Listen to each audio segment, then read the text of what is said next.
Most people don't lose money in the market. They lose because they can't afford to be patient. People often say, just invest like Warren Buffett. It sounds simple. It sounds clean. It sounds peaceful. It feels like if I do the same thing for next 10 to 20 years, I'll end up financially set too. Like all I really need is patience. And this is the part people avoid because it makes them uncomfortable. Patience isn't some personality trait. It's not like you're either born patient or you're not. Patience shows up when your bills aren't breathing down your neck, when your bank balance isn't acting like a ticking clock, when you're not doing that quiet math every week like, okay, rent's due, groceries are higher again, the car's making that noise, and yeah, I'm still recovering from last month. Let me put it this way. A normal person hears Warren Buffett and thinks, all right, I'll need to hold for long term. I won't freak out. Sounds good. So they start investing. Maybe a few $100 a month. Like $300 here, $500 there. Not because it's ideal, just because that's what their life can handle. And then, life shows up with other expenses. Rent's around $1,400. Car payments, $350. Insurance is $180. Phone bills like $90. Groceries? What, $500 if you're actually trying? You're already at about $2,500 a month. And that's before the stuff you never planned for. Random dentist bill or a hospital, a friend's wedding, a flight you didn't expect, or a call from brother, hey, we need your help this month. So when your fixed costs are around $2,500 and your take-home pay is, say, $3,200, you don't really have patience. You've got a little bit of air, like $700 of breathing room if nothing goes wrong. And yeah, something always goes wrong. This is where investing stops feeling like a smart plan and starts feeling kind of scary.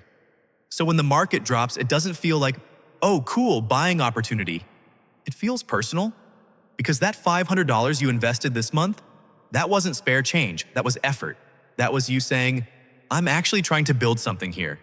Now you open your investment app and you're down 12%, maybe 18%, whatever. And your brain doesn't go long-term compounding. It goes, what if I need this money? That's the difference.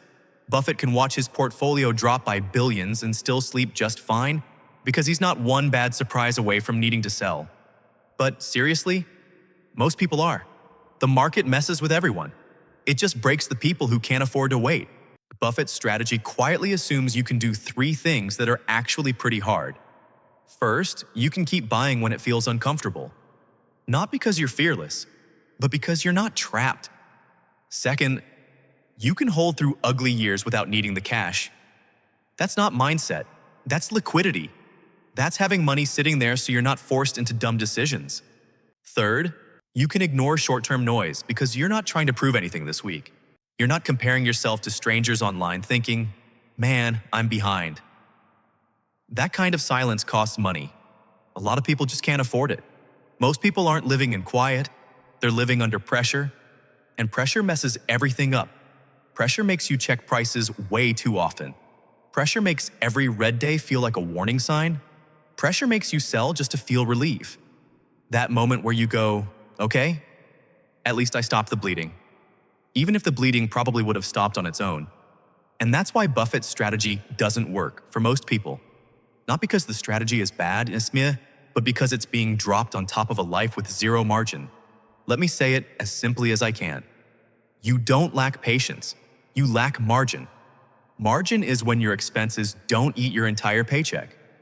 Margin is having 2 or 3 months of expenses just sitting there, quietly.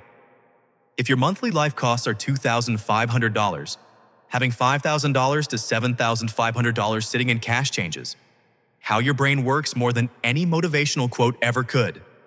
Because now, when the market dips, your brain doesn't scream, danger. It goes, okay, I'm fine, I'm not forced.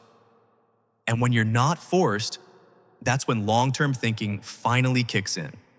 So if you're watching this thinking, man, I've tried investing and I keep messing it up, I don't want you feeling dumb.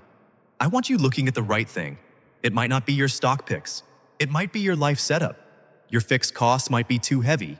Your emergency buffer might be too thin. Your margin might just be too small. Because Buffett's strategy works best in a life where you can breathe, and most people are trying to invest while holding their breath. So maybe the lesson isn't be Buffett. Maybe the lesson is build the kind of life where Buffett-style investing actually makes sense. Build margin first so everyday expenses don't feel like pressure on your chest. Protect your cash, stop wasting it on things that don't matter. Start saving it with intention. Separate your money, keep some funds for emergencies, and some for long-term investments. Because investments don't always go up. Sometimes they drop. Sometimes you lose. And if you don't have cash when life hits you, your patience breaks before your investment pays off. Patience stops being something you force and starts being something that just shows up. And yeah, that's when investing finally gets quiet. I genuinely hope you learned something valuable today. This is our new channel, Growthpedia, and we're putting a lot of effort into breaking down finance in the simplest, most practical way possible.